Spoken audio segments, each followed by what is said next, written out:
hôpital musulman de Bobigny.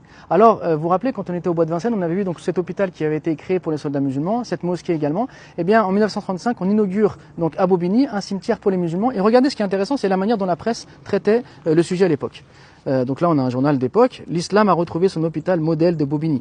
Les Nord-Africains y reçoivent des soins spéciaux selon les prescriptions des règles coraniques, en règle avec le Coran. Donc c'est assez incroyable de voir qu'à l'époque, eh bien, on se vantait d'avoir donc un hôpital qui fonctionne selon les règles coraniques. L'objectif vraiment de la France était de montrer qu'elle respecte les musulmans, qu'elle respecte l'islam et qu'elle met à leur disposition donc un hôpital qui va prendre en considération leurs spécificités. Bon, bien sûr, il y a tout un projet colonial derrière, mais c'est quand même assez frappant aujourd'hui en 2024 de voir qu'à l'époque en 1935, eh bien, on vantait le mérite d'avoir un hôpital qui suit les prescriptions coraniques, chose qui aujourd'hui ferait certainement scandale.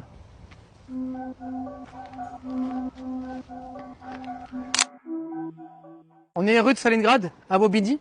Donc là, on arrive sur l'hôpital Avicenne, donc l'hôpital franco-musulman, qui a été ouvert à l'époque. Donc maintenant, c'est un hôpital public qui a une autre entrée, etc. Mais là, c'est l'entrée historique. Et vous allez voir, donc elle a été, donc l'hôpital est bâti sur un style néo-mauresque. Néo-mauresque, c'était une mode, on va dire, pendant la colonisation. C'était un peu pour faire une synthèse entre ce qui est islamique et français, pour montrer que maintenant, voilà, ce sont deux peuples, donc les peuples musulmans et la France, qui se sont amenés à vivre définitivement ensemble. Voilà, donc là, on arrive devant l'entrée. Donc on peut voir hôpital franco-musulman. Voilà, c'est écrit en français et en arabe.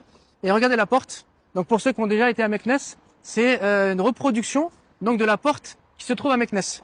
Voilà.